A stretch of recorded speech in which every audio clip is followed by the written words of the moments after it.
پارٹیاں دوست ایک دوسرے کو ڈالتے ہیں، تیری طرف پارٹی تیری طرف، اور اسی انداز میں اب یہ عید آئے گی نا، ٹکا پارٹیاں ہوں گی جگہ جگہ، اور لوگ سوال پوچھنے لگے ابھی سے، کہتے ہیں قربانی کا کتنا گوشت گھر رکھنا جائز ہے، قربانی کا کتنا گوشت گھر رکھنا جائز ہے؟ سارا ہی جی ہاں، اس لیے فریزر لے لیں، فریج سے نہیں کام چلے گا، سارا ہی جائز ہے، گھر رکھنا سارا ہی جائز ہے، رکھ لیں۔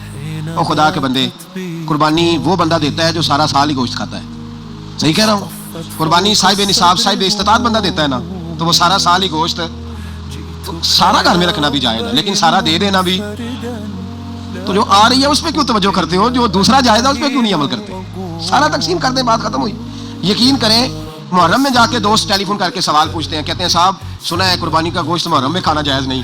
میں کہ نہیں، ربیع الاول بھی جائز جی، رجب رمضان تک کھاؤ، کوئی بندہ نہیں منع کرتا، اس لیے کہ کسی کو دینا تو پسند ہی نہیں، یا پھر اس میں سے جو خاص خاص چیزیں ہیں وہ اپنی فریج میں، اور باقی جو ہے وہ دوسروں کے لیے۔ یہ کیا طریقہ ہے ہمارا؟